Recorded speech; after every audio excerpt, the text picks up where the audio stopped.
Muy buenas tardes, tengan todos.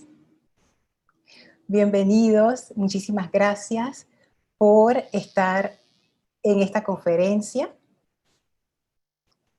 Gracias, primero que todo, quería verificar si me están escuchando bien acá al staff técnico y si se está viendo bien.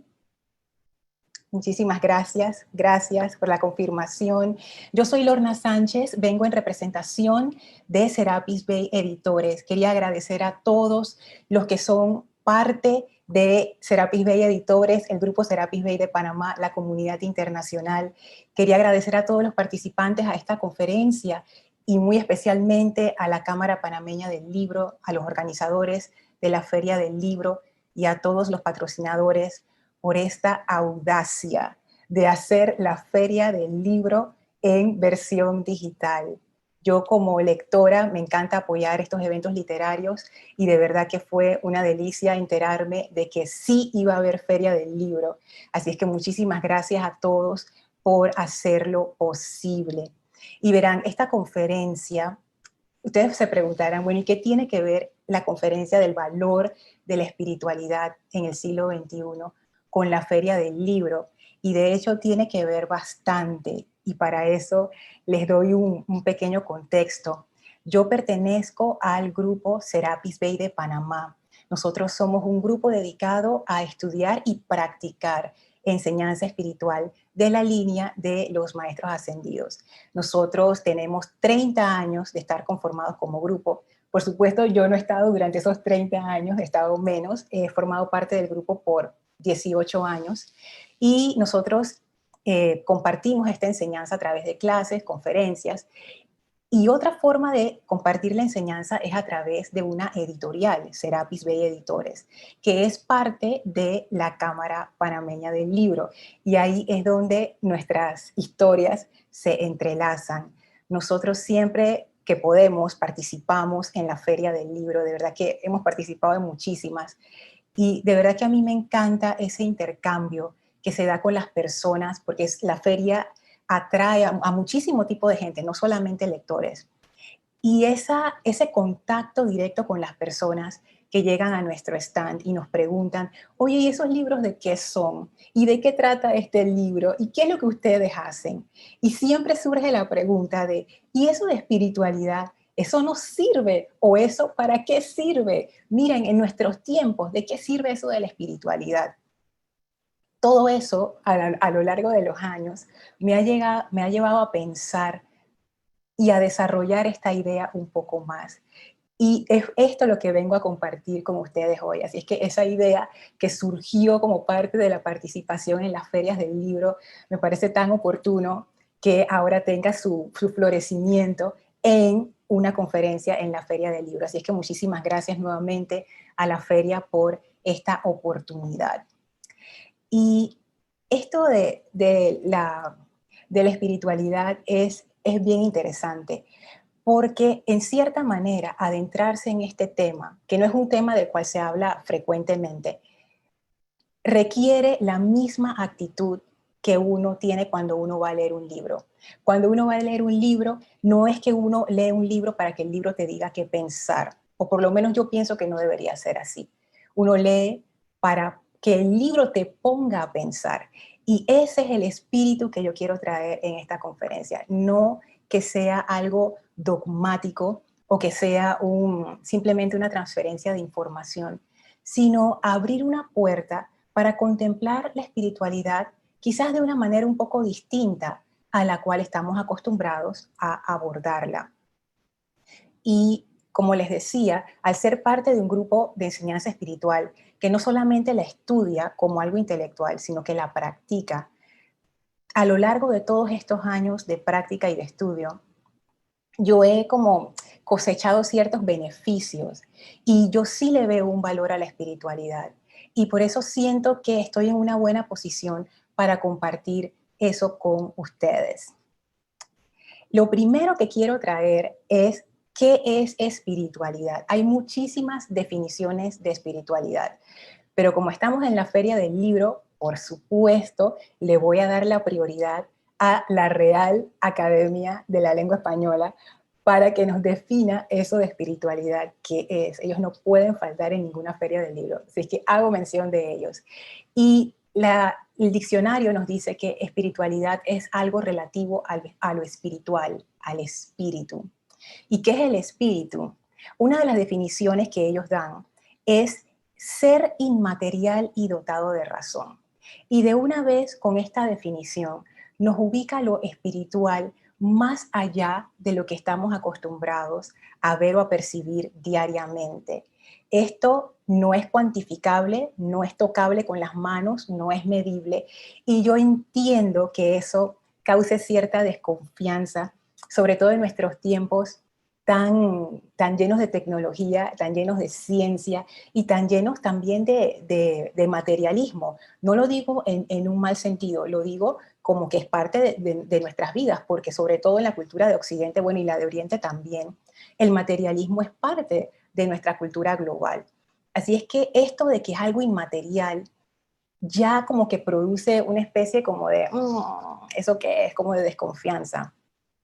Espíritu también significa, según el diccionario, el principio generador, carácter íntimo, esencia o sustancia de algo. Y esta definición a mí me gusta bastante porque pone en contexto lo que yo siento que es la espiritualidad. La espiritualidad es un camino, como tantos otros en el haber humano, que pone su enfoque, pone su atención en la causa, pone su atención en el núcleo, en la esencia de las cosas.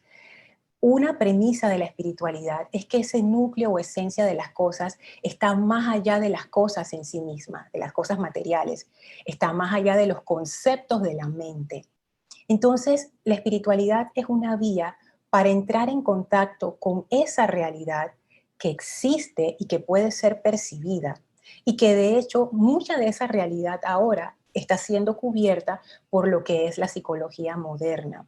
No estoy hablando nada así sobrenatural, estoy hablando de facetas de lo que es ser humano que antes solamente eran reconocidas a través de la religión y que ahora las podemos ver desde una perspectiva distinta. La espiritualidad y la religión comenzaron juntas. Anteriormente no se podía hablar de espiritualidad sin casarla con la religión. La espiritualidad estaba amarrada a una tradición religiosa, pero a partir del pensamiento humanista, las personas empezaron a dar cuenta que la espiritualidad en sí tenía mucho que ver con los principios y valores de lo que es un ser humano. Entonces ahí se empezó a formar como esa brecha en donde la religión siguió su camino y la espiritualidad empezó a tener como una vida independiente. Y de hecho yo me he encontrado personas que dicen, yo no soy religiosa, soy espiritual. O me gusta la espiritualidad, pero no me gusta la religión. Tampoco tengo nada en contra de las religiones. Yo pienso que la religión tiene su lugar. Haciendo una pequeña desviación con respecto a eso, para ponerlo como de contexto y después saltar al punto de la espiritualidad. Yo también me pregunté muchas veces si la religión tenía un espacio en nuestra sociedad. Y siento que sí. Y esa conclusión me vino después de haber estudiado y de haber como sondeado más acerca de lo que la religión es. Y yo siento que la religión es un vehículo de expresión para una dimensión del ser humano, de la misma manera que el arte es un vehículo de expresión para una dimensión del ser humano. La expresión artística es parte, es inherente a lo que es la experiencia humana. Y yo pienso que la religión también es un vehículo para expresar esa otra dimensión, que no siempre es reconocida, no siempre es aceptada, pero que existe. Entonces la espiritualidad, yo veo que también tiene algo de eso. No solamente es un camino en donde yo pongo mi atención o yo busco las causas de los eventos que me ocurren, de las situaciones de mi vida, en algo más allá de lo material, sino que también me sirve como un vehículo para expresar una faceta de mi humanidad que no se expresa de ninguna otra manera. Y es bien interesante porque al igual que en el arte, uno descubre partes de sí mismo. Por ejemplo, uno puede descubrir un lado de uno que uno no conocía a través de la pintura, a través de la danza, a través de la música. De la misma manera, uno puede descubrir facetas de uno mismo que no salen a la superficie normalmente a través de la espiritualidad. Así es que ahí yo comienzo dándole, como quien dice, su valor a la espiritualidad como una expresión de lo que es el ser humano. Y hay muchas formas de percibir la espiritualidad. Yo, siendo practicante de esta línea espiritual, yo me he encontrado con un montón de reacciones de parte de amigos, familiares, conocidos, colegas, etcétera. Y hay de todo. Y para los que han acudido a esta conferencia, que tienen interés en temas espirituales, yo estoy segura que esto les ha pasado más de una vez. Hay personas que ven lo espiritual como algo totalmente loco y fuera de sí. ¿Tú crees en esas cosas? Oye, qué locura, ¿y cómo se te ocurre? Y entonces en mi caso, peor todavía porque yo vengo del área de ciencia y de ingeniería. Entonces es como que, ¿cómo se te ocurre a ti creer en estas cuestiones? Otras personas lo ven como una ingenuidad. Ay, oye, tú creyendo en esas cosas así superiores, eso no existe, oye, deja eso. Otras personas ven la espiritualidad como que, ¡ah! Mínimo una monja así con la túnica, ya sea cristiana o budista, no importa. Y con el perdón de las monjas, todos tenemos como una idea de lo que una monja es, que es como una persona que está alienada de la vida normal, que nada más está dedicada a orar y a su práctica y no sabe nada del mundo, nada de la familia, que en realidad no es así, ¿no? Porque las monjas son mujeres muy dinámicas y tienen una experiencia de vida muy rica. Pero cuando uno piensa en espiritual, muchas personas lo ubican dentro del lado de lo religioso y se van hasta el extremo de la casi santidad. Ay, es que es una persona muy espiritual, mínimo casi que camina sobre el agua. Entonces, esa tampoco. Y por último está la espiritualidad como un escape de la vida. Ay, sí, tú crees que todo va a estar bien con esa enseñanza tuya. Entonces, ahí yo me he enfrentado, he encarado muchas veces todo este tipo de comentarios y a mí me parece bien interesante porque eso refleja la percepción que tenemos nosotros como sociedad global de la espiritualidad y de su valor, que yo pienso que no se le toma en serio, precisamente por estas cosas que acabo de mencionar.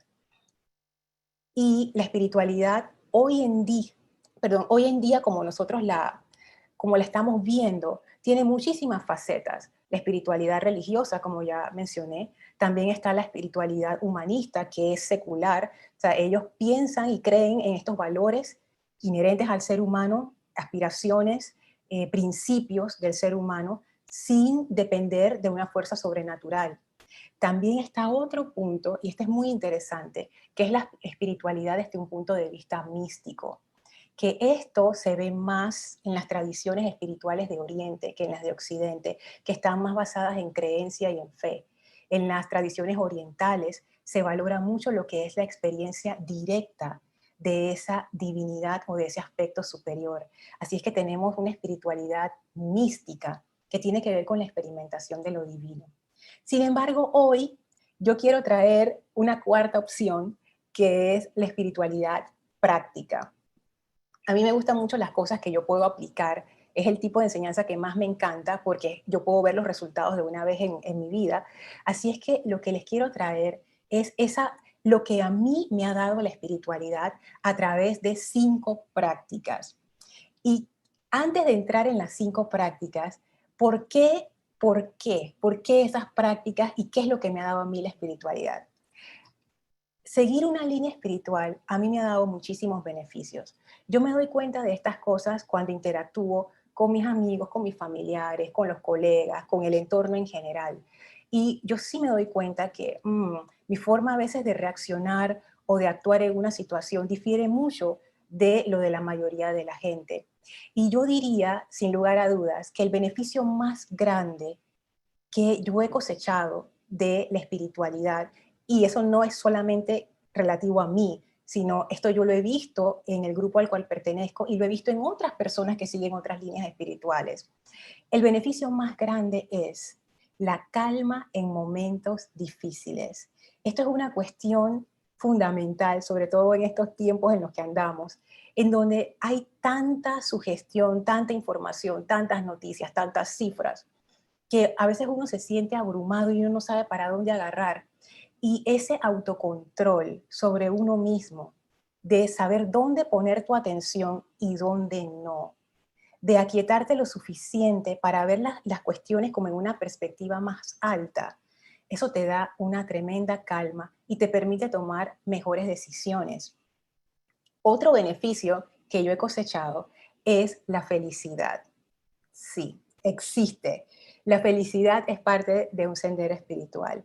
Y esa felicidad se da porque uno entiende en algún momento de ese tránsito que nada externo te puede hacer feliz. La felicidad es un estado interior. Vamos a ver eso más adelante en los 5 puntos, pero desde ahora se los adelanto. El comprender esto plenamente te ayuda a ser feliz y te quita de encima un montón de peso extra que no necesitas. También me ha ayudado a estar en paz conmigo misma. Y esa paz se refleja en mis relaciones interpersonales. También me ha ayudado a tener esa resiliencia, que es la capacidad de levantarte rápido cuando la vida te da uno de esos golpes que uno no espera, sobre todo los que uno no espera. Entonces, todo esto, la capacidad de tener buen ánimo, que uno pensaría, oye, eso es un beneficio. Sí es un beneficio, porque si ustedes caminan por las calles, bueno, ahora mismo no, pero cuando ya podamos salir al mundo nuevamente, muchas personas andan por ahí con el ceño fruncido y, tú sabes, viviendo rutinas, viviendo por vivir. Y es eso como que apaga el ánimo, apaga el entusiasmo, apaga la alegría de la vida. Y ser consciente de estas cosas es importante. Y eso es lo que trae la espiritualidad. Es realmente una puerta a descubrir algo que está en todos nosotros, que nos puede hacer más felices, más llenos de paz y tener vidas de mayor calidad. Entonces, ¿cuáles son los 5 puntos?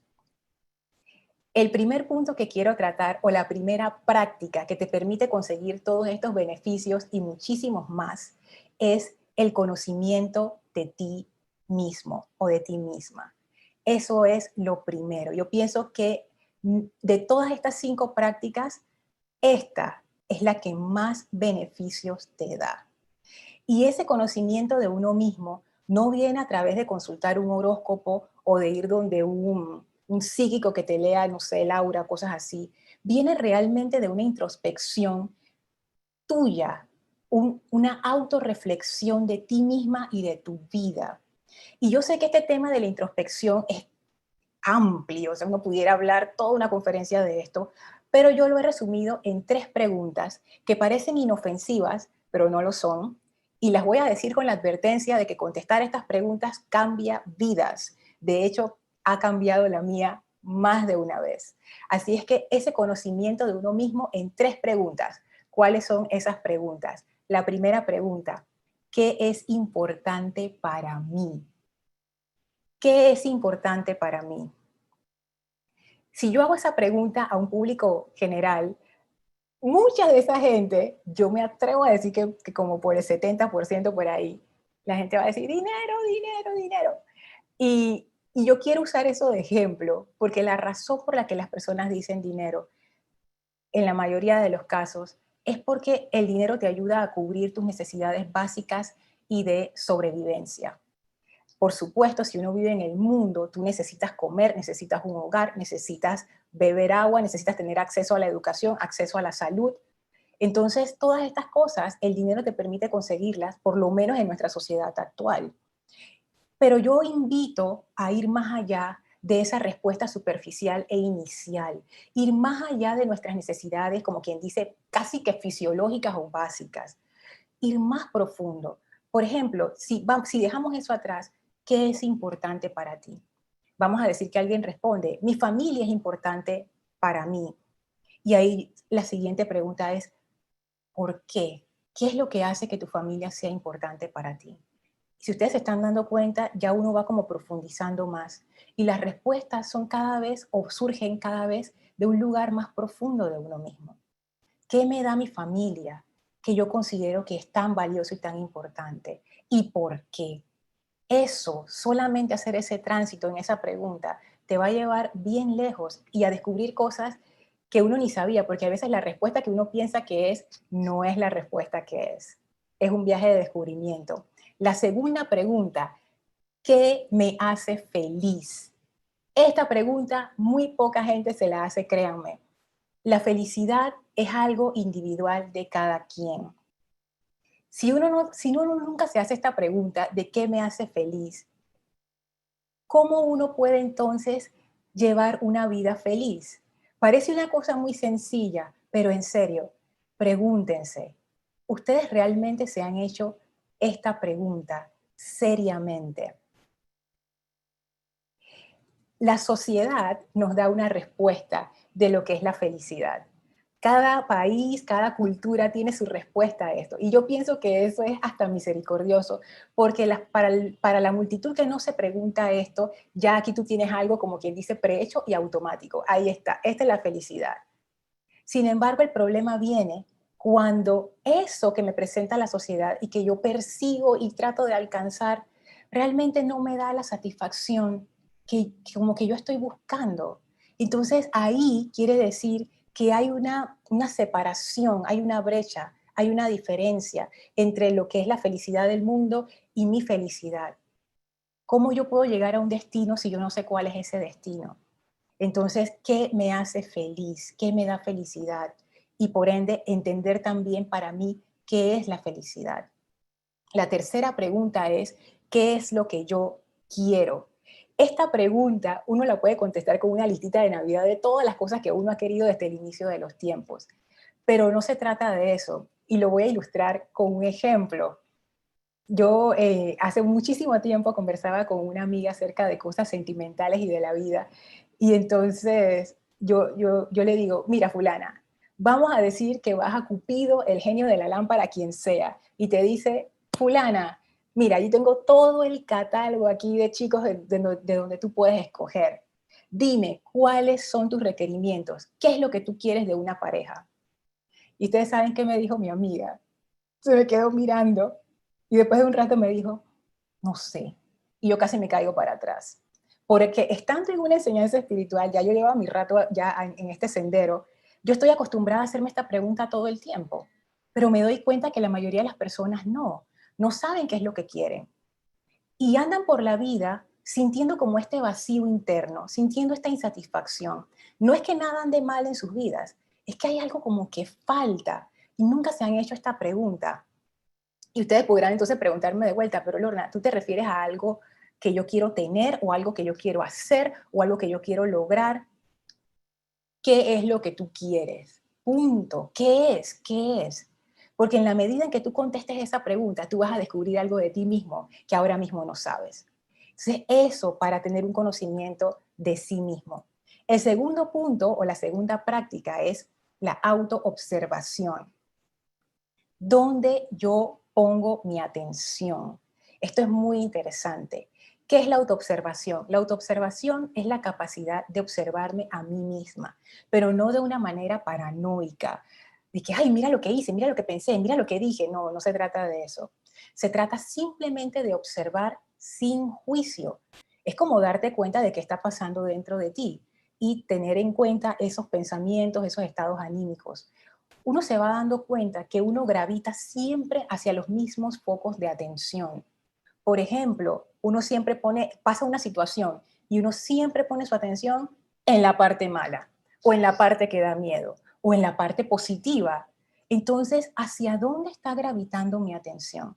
Y esto es muy importante, porque hacia dónde va mi atención, a eso yo le doy prioridad. Y eso al mismo tiempo refleja mi programación interna y refleja también los resultados que yo voy a tener en mi vida. Así es, porque donde yo pongo mi atención, eso es lo que yo voy a recibir de vuelta. Si yo pongo mi atención en la tragedia, yo me estoy conectando con esa energía. Las decisiones que yo voy a tomar, los pensamientos que yo voy a tener y por ende las acciones, todas van a estar alineadas con esa energía. Entonces es muy importante uno ver hacia dónde va mi atención, que es mi energía de vida, dónde yo estoy poniendo mi energía, dónde yo estoy poniendo mi esfuerzo, también aplica con eso. Es a donde yo quiero ir, que se relaciona con el primer punto. Otra práctica alineada con esta, con lo que es la autoobservación, es autoobservar si yo estoy en el presente o estoy en el futuro o estoy en el pasado. Si mi mente siempre está trayendo cosas del pasado, memoria, todo lo que me aconteció, yo estoy repitiendo ese pasado en mi vida todo el tiempo, porque las decisiones que estoy tomando las estoy tomando con base en lo que ya me ocurrió. Entonces, esto de la autoobservación es muy bueno y a mí me ha ayudado mucho a estar presente en una situación. Por ejemplo, dando esta conferencia, en este momento yo estoy aquí presente, estoy disfrutando de este momento, pero eso yo lo he logrado a través de esta práctica, porque si yo no estuviera en esto, estuviera muerta de miedo, toda tensa y toda mi atención a qué se iría, y si el video se va, y si se corta la comunicación, y si se va a internet, y si no sé qué. Entonces, ahí nos damos cuenta que la vida nos pasa por enfrente y no la disfrutamos, por estar poniendo nuestra atención en las cosas que no son importantes. Nuevamente, amarrado con la primera práctica. La tercera práctica, ya hemos visto el conocimiento de uno mismo, hemos visto la autoobservación, ahora la buena voluntad. Y esto de la buena voluntad, el Dalai Lama lo resume muy bien en una cita que a mí me encanta. Y él dice, mira, lo mejor es hacer el bien a otros. Pero si no puedes hacer eso, por lo menos no hagas daño. A mí me pareció que esa cita era muy sensata, porque hay veces que uno siente el deseo de hacer el bien y hay otras veces, seamos honestos, que por los resentimientos que uno tiene, sus prejuicios y sus cosas, uno simplemente no le da la gana o no quiere. Entonces, en ese momento, esta práctica de la buena voluntad a mí me ha ayudado a poner ese freno. Si no vas a ayudar, por lo menos no hagas daño. Esa buena voluntad yo la pudiera dividir en tres cosas puntuales. La primera es la amabilidad, la segunda es la paciencia y la tercera es el deseo de comprender. Nosotros, y esto lo digo pensando en Panamá, necesitamos más amabilidad. La amabilidad es esa forma de tratarnos unos a los otros, con esa buena voluntad de frente, no asumiendo que la otra persona tiene malas intenciones o verlas como una molestia, sino siempre tener como esa buena voluntad de frente. Estas son cosas que lamentablemente uno no desarrolla de forma natural, pero si uno se propone a practicarlas, se puede hacer. Y eso nos va a liberar de mucho peso en nuestras vidas. Y la amabilidad definitivamente abre puertas. La otra es la paciencia. Amabilidad y o sea, la paciencia, ni siquiera me voy a poner a entrar en eso porque ya todo el mundo como que sabe que la paciencia realmente es necesaria. Lo que quiero decir es que paciencia y amabilidad están unidas. Lo más importante es desarrollar esa amabilidad y la paciencia con uno mismo. Así como es adentro, es afuera. Si yo no puedo ser amable y paciente conmigo misma, no voy a ser amable y paciente con nadie más. Y eso me lleva al tercer punto de la buena voluntad, el deseo de comprender. Cuando uno se autoobserva, cuando uno empieza a desarrollar esta buena voluntad, uno se da cuenta de que uno comete muchos errores en la vida, muchas metidas de pata. Y cuando uno lo analiza más en profundo, en realidad uno hace lo mejor que uno puede, en serio. Yo sé que hay muchos diciendo que no es así, pero de verdad, uno siempre hace lo mejor que uno puede con la conciencia que uno tiene, con el estado anímico que uno tiene en el momento, con el contexto de su vida en el momento.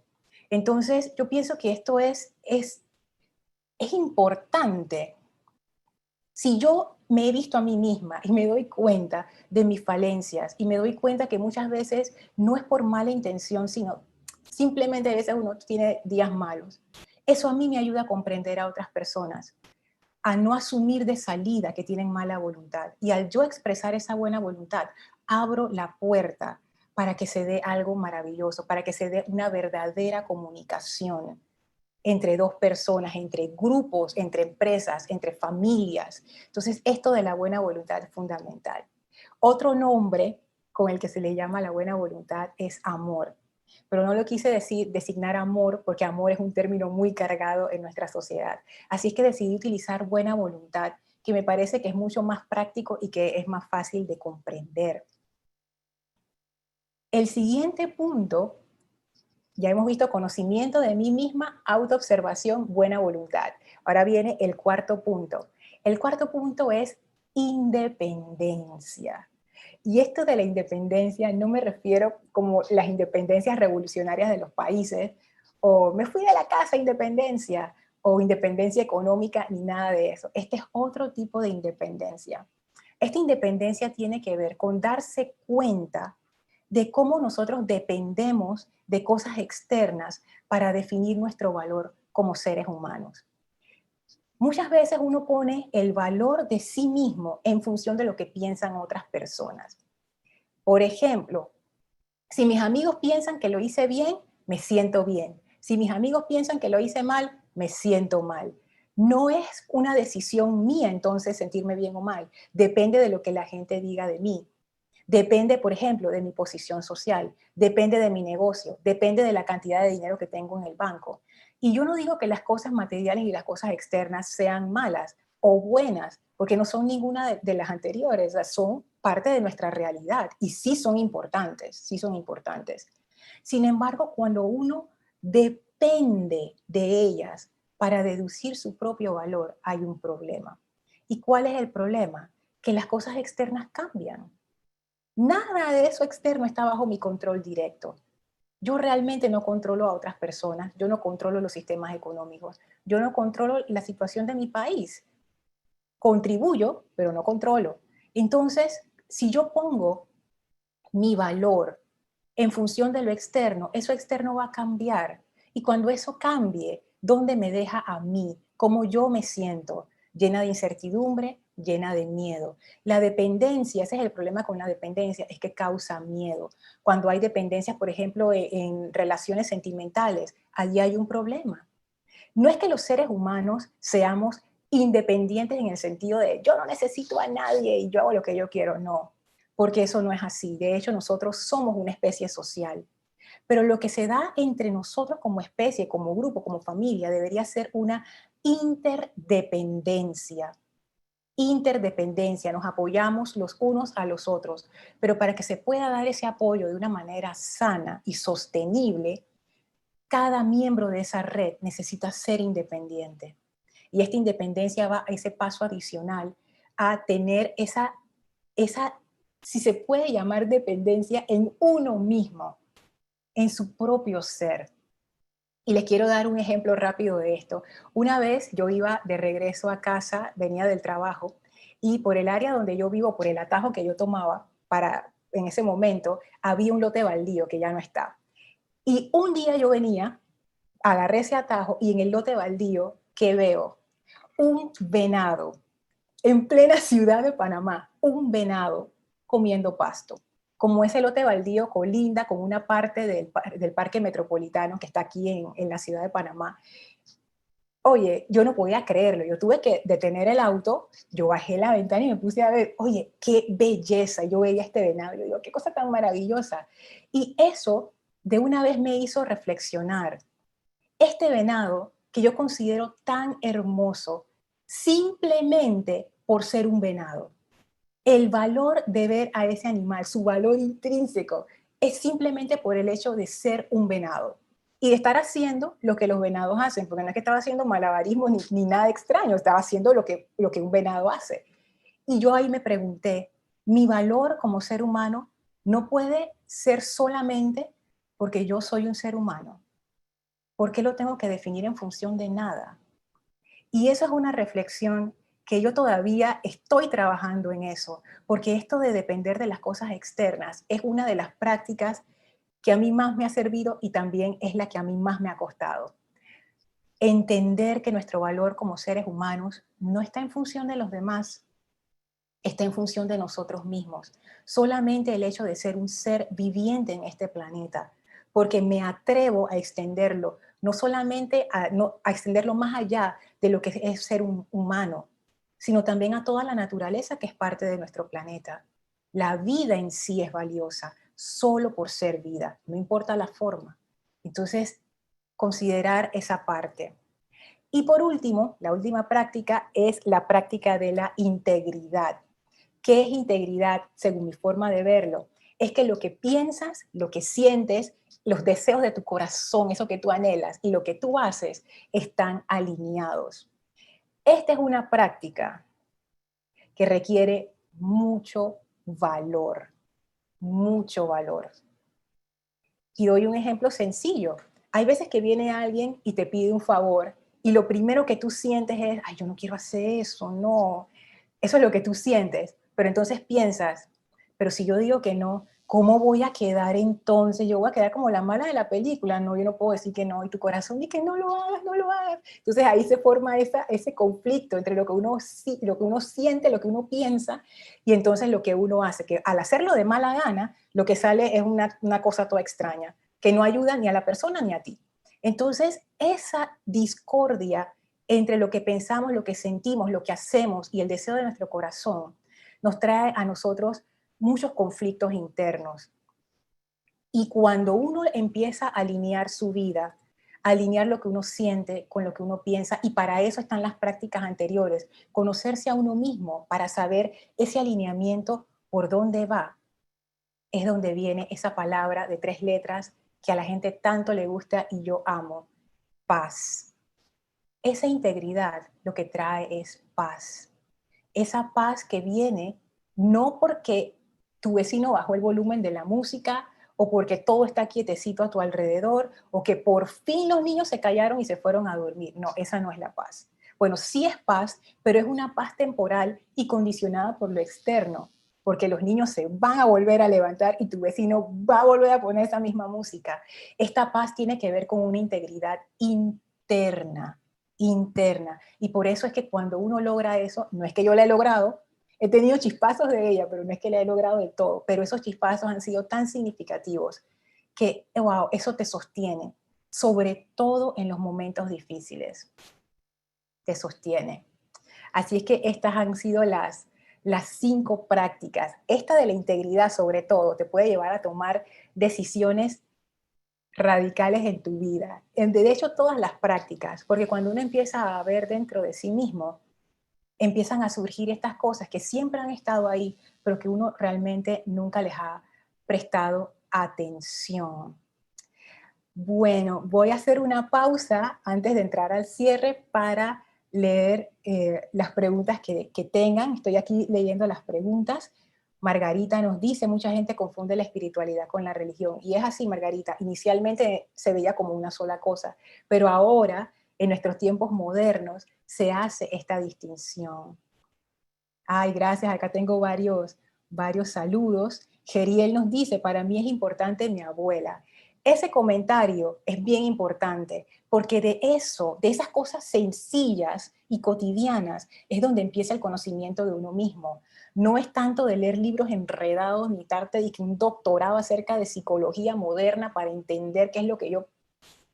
¿Qué es importante para mí, mi abuela? ¿Por qué mi abuela es importante para mí? Tú te vas a dar cuenta, Geriel, que tu abuela representa un conjunto de valores y de principios con los que tú deseas vivir tu vida. Ella ha sido un ejemplo para ti de muchísimas maneras. Y entonces, ¿por qué esos valores y principios son importantes para ti? Y por ahí te vas. Y las cosas que vas a descubrir van a ser maravillosas. Margarita vuelve a comentar que nos hace falta mucho amor. Y sí, y ese amor no se logra de manera automática. No es que lamentablemente nuestra sociedad no tiende a la amabilidad, no tiende a la buena voluntad. Incluso si uno lo aprende en el seno de su familia, en su hogar o con sus seres amados, cuando uno sale allá afuera, y no estoy hablando solo de Panamá, estoy hablando en general, uno se encuentra con estas cosas que, wow, pero ahí precisamente está el valor de la espiritualidad. Como les decía al inicio de la definición de la Real Academia Española, la espiritualidad o lo espiritual tiene que ver con ver más allá de lo aparente, ver más allá del disfraz, ver más allá de la apariencia de lo material y ver qué hay detrás. Y tener ese deseo de comprender que una palabra desprovista de bondad que alguien me diga no necesariamente quiere decir que esta persona es malvada y que no sé qué. lo que significa es que esa persona necesita a alguien amable en ese momento, alguien que le dé la mano, alguien que lo conforte, alguien que lo comprenda. Muchos conflictos en nuestras vidas se pueden resolver con amabilidad, que es una expresión del amor. Y en vez de estar criticando a las personas y juzgando a las personas sin uno realmente saber, solo con base en lo que a uno está pensando, wow, eso es un gran error. La espiritualidad te enfoca en lo esencial. Y a riesgo de sonar cursi, lo esencial es el amor. El amor es lo esencial, sobre todo para nosotros los seres humanos, porque el amor es confianza, el amor es respeto. El amor, esa confianza y ese respeto y esa buena voluntad y comprensión mutua es lo que permite que nuestros sistemas económicos funcionen, que las familias funcionen, que la sociedad funcione y no se mate a sí misma. Entonces el amor yo no lo veo tanto como algo sentimental, yo lo veo como un ingrediente, un principio y un valor necesario para que nosotros como humanidad podamos salir adelante. Estoy leyendo los otros comentarios acá y a ver si hay otras preguntas. Nos dice Adolfo, al separar lo religioso de lo espiritual es el cambio de conciencia del ser humano. Sí, definitivamente, porque cada generación interpreta la espiritualidad o la religión a su manera. Obviamente nosotros estamos viendo a través del filtro del siglo XXI, donde hay tantas cosas que ahora forman parte de nuestra vida que no estaban en el siglo XVII, en el siglo XIV y atrás. Entonces, claro, a nosotros estamos interpretando la espiritualidad desde nuestro punto de vista. Y por eso, en esta conferencia yo quería traer el valor de la espiritualidad pero en nuestros días, o sea, cómo eso nos ayuda a llevar vidas más plenas, a ser más felices, a tener paz. Entonces yo veo allí un valor, veo un valor. Ya para ir cerrando, quería recapitular en la espiritualidad, especialmente para aquellos que ven la espiritualidad con desconfianza o la ven así como que, ay, esa cosa no importa, que no sé qué. Denle una oportunidad a descubrir esa parte de sí mismos y adentrarse en la práctica que ustedes deseen. Y recuerden, espiritualidad a través de la religión, a través del misticismo, a través del humanismo. Hay tantas formas, pero dense la oportunidad de descubrir esa parte de ustedes que les va a dar tantos beneficios y los va a ayudar a llevar como una vida más feliz, más llevadera y más liviana. A los 5 puntos que hemos visto hoy: conocimiento de uno mismo, autoobservación, buena voluntad, independencia e integridad. Y hay un sexto punto que quiero agregar, y ese punto es preguntarse quién uno es. Esa respuesta no es un concepto, no es una definición. Nosotros como seres humanos, como seres vivientes de hecho, no somos algo que puede ser definido. Nosotros vemos nuestra vida como si fuera algo rutinario o algo aburrido, o ay, aquí pues como que estoy cansada ya de vivir, de esta rutina, de esta programación. En realidad la vida es algo muy misterioso. La vida es una oportunidad que no se repite. Esta es la oportunidad.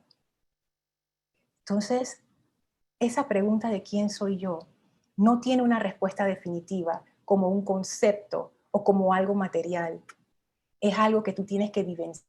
De la misma manera que tú experimentas la corriente en un río, para experimentarla tú tienes que sumergirte en el río. Y de esa misma manera, para tú poder descubrir quién eres tú, tienes que sumergirte en la experiencia que es vivir tu vida de manera consciente. Y esta sexta práctica, yo pienso que esto es el resumen de la maestría, a lo cual te lleva a seguir una línea espiritual.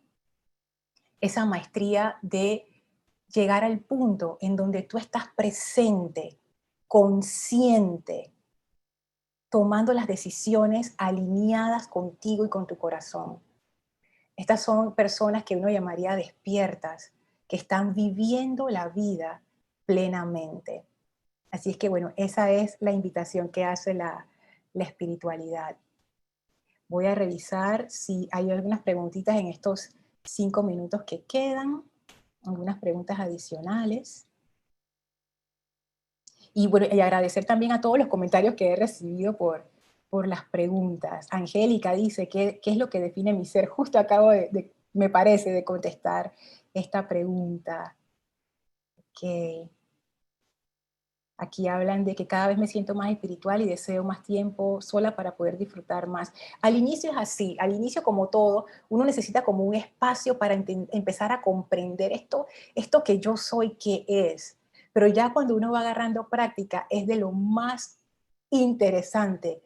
Como dice uno de los libros religiosos de la actualidad, estar en el mundo pero no ser del mundo. Tú estás dentro del mundo, pero no eres eh, controlado por corrientes externas o por tendencias externas. Bueno, creo que ya cubrí todas aquí dice, espiritualidad es una palabra muy gastada, ¿se pudiera cambiar por otra? Por supuesto que sí. O sea, uno puede definir la espiritualidad como uno desee, simplemente recordar que no importa la palabra, es simplemente un vehículo para explorar una parte de ti que es importante. Muchísimas gracias por sus preguntas. Si tienen más preguntas sobre el tema o desean que les mande los 5 puntos, por favor escríbanme a mi correo lorna@serapisbay.com, lorna@serapisbay.com. Con mucho gusto voy a considerar sus preguntas o sus comentarios. Me interesa mucho saber qué piensan ustedes acerca de la espiritualidad y cómo ha sido su experiencia. Así es que bueno, sin más que decir, muchísimas gracias a todos los que han venido a esta conferencia. He visto nombres de gente amiga de la comunidad internacional de Serapis Bay. Gracias por estar presentes, a los miembros del grupo también, y por supuesto a la Cámara Panameña del Libro. Ya he participado en 2 de los eventos de la feria hoy, que han sido espectaculares, así es que les deseo mucho éxito en este empeño. Así es que bueno, muchísimas gracias a todos.